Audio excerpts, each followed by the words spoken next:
Bonjour et bienvenue sur Monaco Info, au sommaire de ce journal.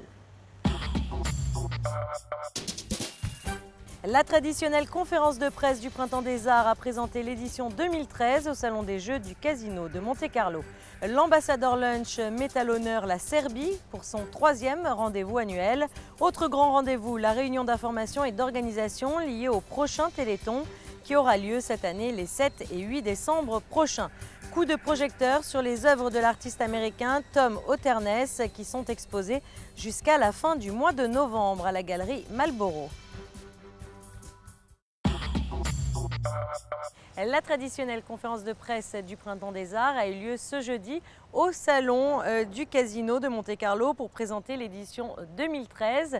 Tous les ans, ce festival propose une sélection de manifestations musicales, mais aussi d'autres disciplines telles que le théâtre, le cinéma, les arts plastiques et la danse. Un reportage de José Sacré.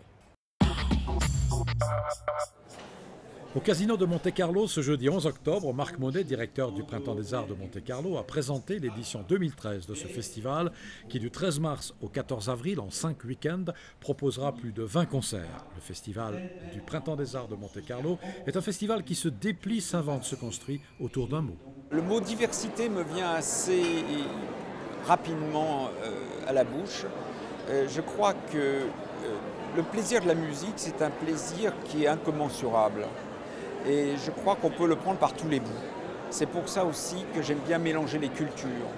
C'est pour écouter autrement, parce que tout le monde n'écoute pas de la même façon, mais écoute. De grands solistes interpréteront une intégrale des sonates et trios de Beethoven en 9 concerts. À l'affiche également une nuit des quatuors, un portrait Bartók, des musiques et danses du Congo, le ballet royal du Cambodge, 3 concerts de musique traditionnelle khmer, autant d'événements artistiques de haut niveau proposés dans des lieux différents, de la salle Garnier à la salle Empire, de l'auditorium Régnier 3 au Sporting d'été et au théâtre des variétés. Et cerise sur le gâteau, la venue pour la première fois à Monaco du prestigieux orchestre philharmonique du Mariinsky de Saint-Pétersbourg sous la direction de Valéry Gergiev dans un programme Stravinsky, l'Oiseau de feu, Petrouchka et le Sacre du Printemps. Quand j'ai demandé s'il acceptait de faire les 3 ballets, il a tout de suite dit oui. Donc j'étais tout à fait étonné moi-même et ça sera une soirée exceptionnelle, c'est tout à fait évident. Je ne l'ai jamais vu jouer, je parle de Gergiev bien entendu, je n'ai jamais entendu jouer ces 3 ballets simultanément dans une même soirée. Donc ça sera une soirée d'écoute stravinskienne tout à fait exceptionnelle.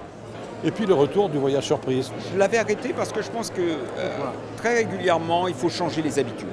Donc j'ai suspendu et du coup, la demande a été encore plus forte. Donc nous avons recréé cette année un voyage surprise. Voilà. Donc je vous dirai absolument rien. Évidemment. Évidemment. L'édition 2013 du Printemps des Arts, ce sera du 15 mars au 14 avril prochain en Principauté. On passe à présent à l'économie. Ce jeudi midi se tenait un ambassadeur lunch à l'hôtel Columbus. Ce 3e rendez-vous de l'année était consacré à la Serbie. Toutes les explications avec Frédéric Elion. Après la Malaisie et le Kazakhstan, c'était au tour de la Serbie d'être à l'honneur lors d'un ambassadeur lunch, un déjeuner organisé suite à une demande de l'ambassade de Serbie qui avait pris contact avec la Chambre de développement économique de Monaco par l'intermédiaire de l'ambassade de Monaco à Paris.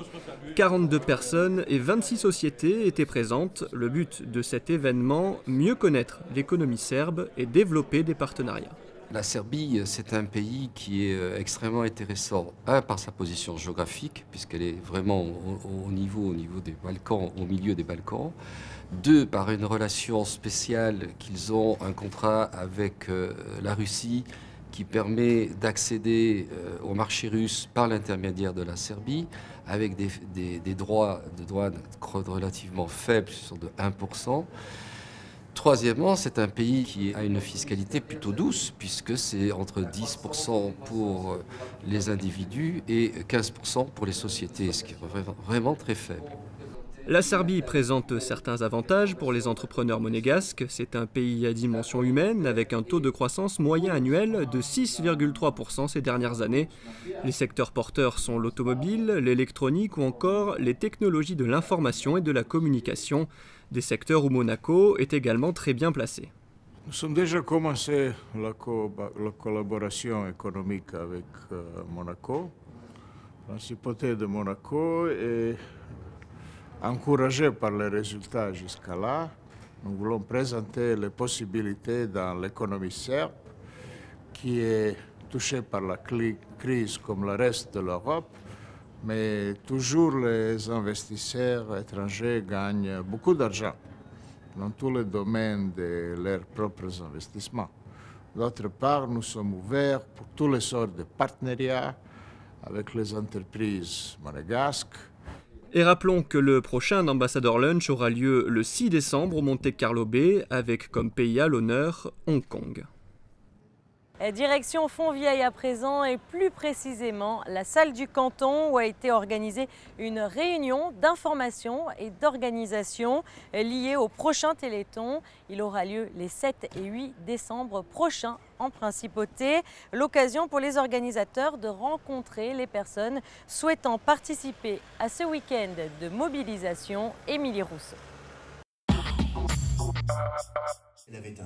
L'année 2011 avait été exceptionnelle pour l'organisation du Téléthon Monaco. 151 000 € avaient été collectés grâce aux différentes animations proposées par les bénévoles, des animations qui sont très encadrées par l'organisation.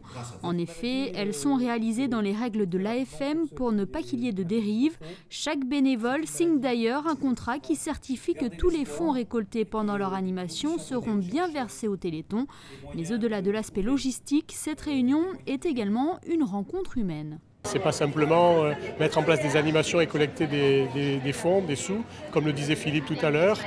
Quel que soit le montant, c'est aussi important que plein de gens s'y investissent, s'y impliquent et puis qu'on puisse se connaître et collaborer, partager quelque chose ensemble. Réunir tous les bénévoles pour connaître les intentions de chacun et rencontrer les nouveaux arrivants, tel est l'objectif de cette réunion. Des bénévoles qui sont de plus en plus chaque année. Malgré nos demandes, les organisateurs ne nous donnent pas la liste des personnes qui s'investissent pour le Téléthon. Tout simplement parce que les écoles, il est difficile de chiffrer le nombre de personnes qui s'investissent. Est-ce qu'il faut compter uniquement l'équipe enseignante? Est-ce qu'il faut compter les parents qui donnent un coup de main? Dans les entreprises également qui se mobilisent, dans les associations, certaines personnes, pour des raisons de disponibilité, ne sont pas là pendant le Téléthon, mais se sont investies avant. Donc c'est assez difficile d'avoir un chiffre. J'ai une estimation, mais c'est une grande fourchette. J'estime que c'est entre 250 et 350 personnes qui se mobilisent. Oser vaincre, c'est le slogan de la campagne du Téléthon 2012. C'est aussi le cri d'espoir des familles qui sera lancé les 7 et 8 décembre prochains. Car plus la recherche avance, plus les chercheurs ont besoin de fonds pour mener des essais cliniques à l'échelle humaine. Il faut donc redoubler d'efforts pour faire exploser le compteur.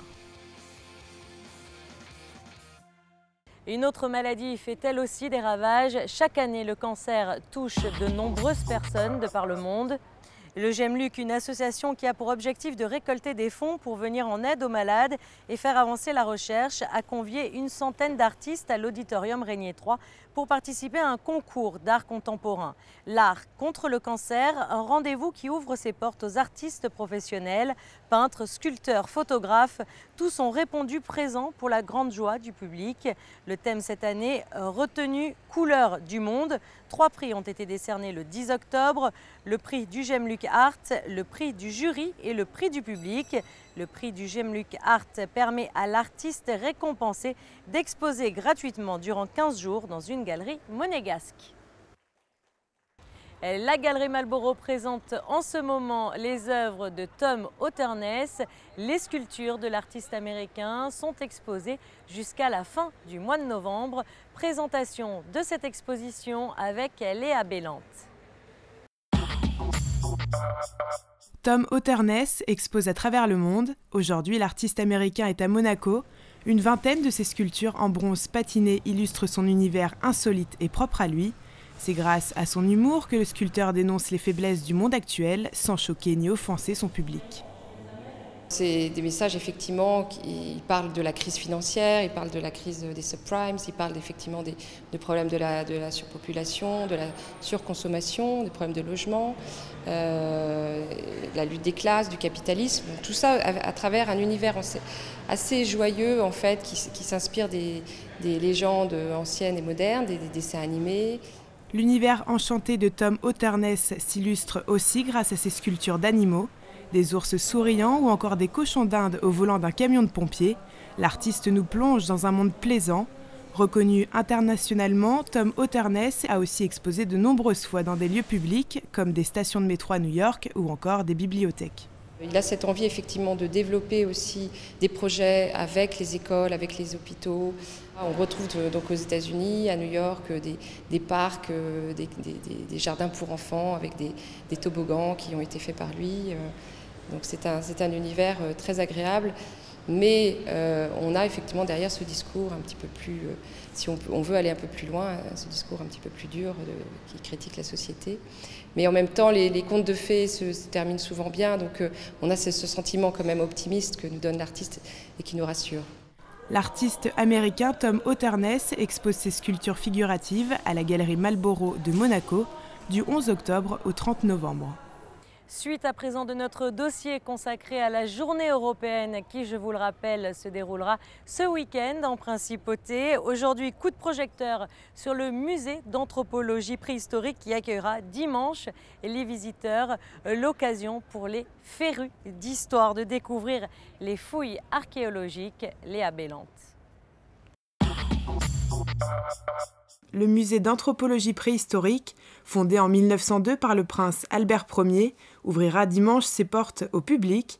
Plus d'1 millier de visiteurs sont attendus. Des documents relatifs aux fouilles menées par les équipes du prince seront exposés pour l'occasion. On a sorti des documents anciens qui sont inédits, c'est-à-dire les cahiers de fouilles du chanoine Léonce de Villeneuve qui était chargé des fouilles.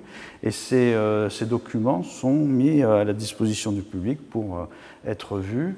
Et ce sont des documents sur lesquels nous travaillons en tant que scientifiques, que nous décryptons, qui nous apportent énormément d'informations. Et nous aurons aussi une projection sur un des écrans de vidéoprojecteur qui sera une sorte de présentation générale avec des documents anciens et l'histoire de la préhistoire à Monaco. Les visiteurs ne découvriront pas seulement des pièces et des documents anciens inédits, les plus jeunes pourront aussi participer à un atelier de simulation de fouilles. Il y a un atelier qui est déplacé. Cet atelier ne se fera pas au musée, mais au Théâtre des Variétés, qui est une simulation de fouilles pour les plus jeunes. Ils vont pouvoir s'amuser à fouiller, mais aussi apprendre la technique de fouille et montrer aussi leur esprit d'initiative et de perception de quelque chose de nouveau pour eux. Et en parallèle à cette exposition de documents historiques, 2 concerts d'élèves de l'Académie de musique seront proposés au public à 11h30 et 14h30 dimanche. Il est à présent l'heure de passer à la météo, alors que nous réserve le temps pour les prochains jours. Vendredi matin, le soleil sera légèrement voilé. L'après-midi, le temps nous prévoit de belles éclaircies. Du côté des températures, comptez 17 degrés pour les minimales et 23 pour les maximales. Samedi, du soleil et des nuages. Dimanche, le ciel sera triste. De nombreux nuages cacheront le soleil. Au menu de la journée de lundi, de la pluie et des orages. Ce journal est à présent terminé. Merci de l'avoir suivi. Retrouvez tout de suite votre magazine Découverte avec Vanessa Dessy qui vous emmène faire un petit tour du côté de Èze. Au revoir.